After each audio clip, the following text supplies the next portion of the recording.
наших школьных, память наших школьных дней.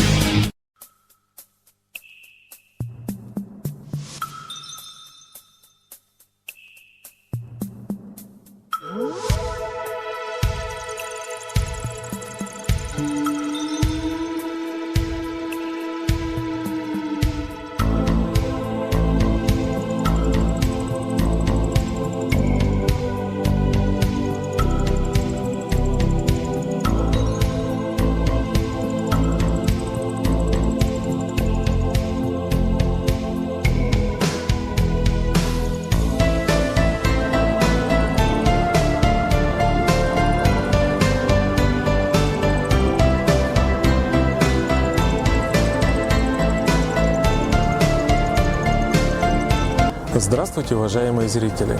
Мы с вами находимся в третьем по численности населения городе нашей страны, а также городе трудовой доблести Новосибирске. Именно тут выпускали телевизоры марки «Изумруд» и магнитофоны «Нота» и «Комета». О ней и будет наш рассказ.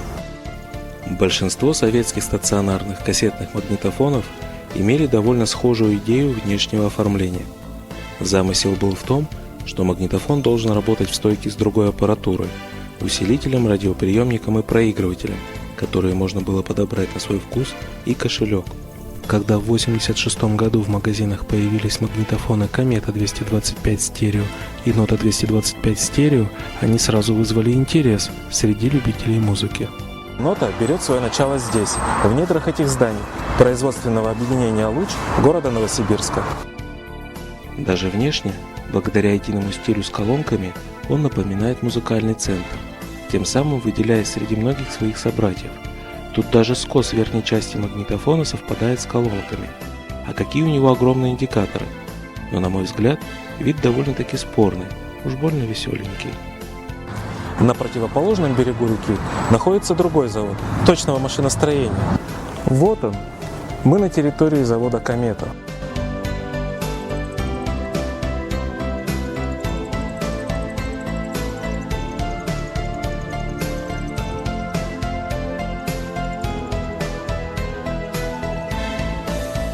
И совсем не случайно, что эту модель стали выпускать и тут, но уже под названием «Комета». Разрабатывалась модель заводом точного машиностроения, а вот что появилось раньше, «Нотой» или «Кометой», не знаю. Глав был одним при одном министерстве. Может, вы в комментариях выскажите свое мнение. Каждый год в «Комету» вносили изменения, как тогда говорили, расширявшие потребительские возможности аппарата.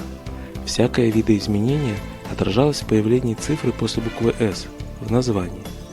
Сегодня я расскажу о третьей модификации, выпуск которой начался в 90-м году и, вероятно, самый неудачный. Ведь выпуск этого магнитофона пришелся на очень трудный период. А это как раз с 90 по 92 годы. Развал страны, катастрофический обвал жизненного уровня населения, дефицит товаров, разрыв многолетних связей между предприятиями, оказавшимися по разные стороны границы. Была эпоха ей-ей, период был, будь здоров, союз фальшивых вождей и настоящих воров. А нынче Энгельс и Маркс с восторгом смотрят на нас, и будет мясо в борще, а также все вообще.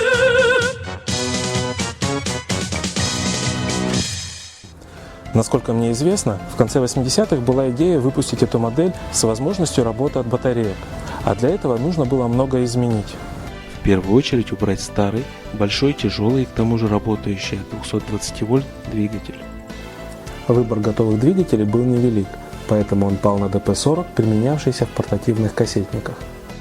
Но если в них он еще как-то справлялся с нагрузкой, то здесь ему стало совсем не под силу вращать большущий маховик, а это потянуло за собой кардинальную переделку всего лентопротяжного механизма. Пришлось уменьшать размеры, изменять форму маховика и, соответственно, переделывать все узлы, которые приводились в движение с его внутренней стороны. Как итог, появилась кучка пластиковых шестеренок, а чтобы раскрутить оные, понадобилось вводить еще один резиновый пасек. Магнитофон от батареек так и не стали выпускать, а переработанный лентопротяжный механизм решили устанавливать в новой, третьей модификации. В процессе эксплуатации выяснилось, что результат этой модернизации получился, мягко скажем, не очень. Механизм на шестеренках стал довольно шумным. Двигатель часто дох, либо просто отрубался, либо плавала скорость воспроизведения. время перемотки стало существенно больше, а некоторые кассеты вообще не удавалось перемотать до конца. В то время как у предыдущих версий этих проблем не было совершенно. Как я понимаю, заводу это доставило немало проблем, которые так и не смогли решить. В результате с конвейера сходили экземпляры как с новым двигателем, так и со старым проверенным. Для любителей цифр разница в весе между двумя лентопротяжными механизмами составляет почти килограмм и 100 грамм, а масса всего магнитофона с новым двигателем 7,5 килограмм. Помимо этого была изменена схема блока питания, внедрили новые стабилизаторы напряжения, в народе кренки. В этом сравнительно небольшом корпусе довольно плотный монтаж. Если разобрать магнитофон, то кажется, что все это невозможно будет впихнуть обратно. Но при этом в ремонте он удобен, до всего легко добраться, или вообще можно вынуть плату целиком для ремонта. Усилитель звука собран по довольно примитивной схеме на микросхеме К157УД2 и оконечных транзисторах типа КТ805АМ. По звучанию он неплох, однако могло быть и получше. Возможно, просто мне кажется, что у родных колонок есть некоторые проблемы со средними частотами. Диапазон воспроизводимых частот усилителем от 40 до 16 тысяч Гц. Также всей этой линейке магнитофонов присущ щелчок при включении и небольшой фон в колонках, который не уменьшается даже при выведенном в ноль регуляторе громкости. Эквалайзер же подвергается любителями довольно сильной критике. Считается, что его появление негативно отразилось на качестве звучания. Для меня непривычно выполнена индикация уровня записи на разбегающихся в разные стороны красных точках светодиодов. Индикация, отображающая включение режимов работы, тоже имеется на общем с уровнем записи табло. Магнитофон может работать и как усилитель. Для этого нажимается соответствующая кнопка. При этом для экономии электроэнергии обесточивается управление лентопротяжным механизмом и начинает мерцать индикатор сети. Магнитофонов было выпущено много, мне доводилось их видеть даже новые в магазине, да и у многих знакомых они были. Последний раз в эксплуатации видел его в 2005 году на проводах друга в армии. После этого случая в рабочем состоянии уже не встречал. Да и как раз в 2005-2007 годах кассеты окончательно были вытеснены дисками и распространением интернета. Хорошо, все будет хорошо, я это знаю. Я назову планету именем твоим, и будет мир принадлежать всегда лишь нам двоим. А впереди еще 3 дня и 3 ночи, и шашлычок под коньячок вкусно очень. Най-най-най, най-най-най-най, най-най-най. А что касается завода «Точмаш», то он больше не существует. Вернее, сдает в аренду бывшие заводские помещения, нет даже музея. На всей довольно большой территории завода мне удалось найти лишь одну табличку, которая намекает о том, что некогда именно тут находилось предприятие, продукцию которого знали по всему Советскому Союзу.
слову говоря, после этой модернизации появилась последняя комета, уже 226-я, в которой вновь стали устанавливать большой двигатель. Видимо, так и не смогли решить все проблемы.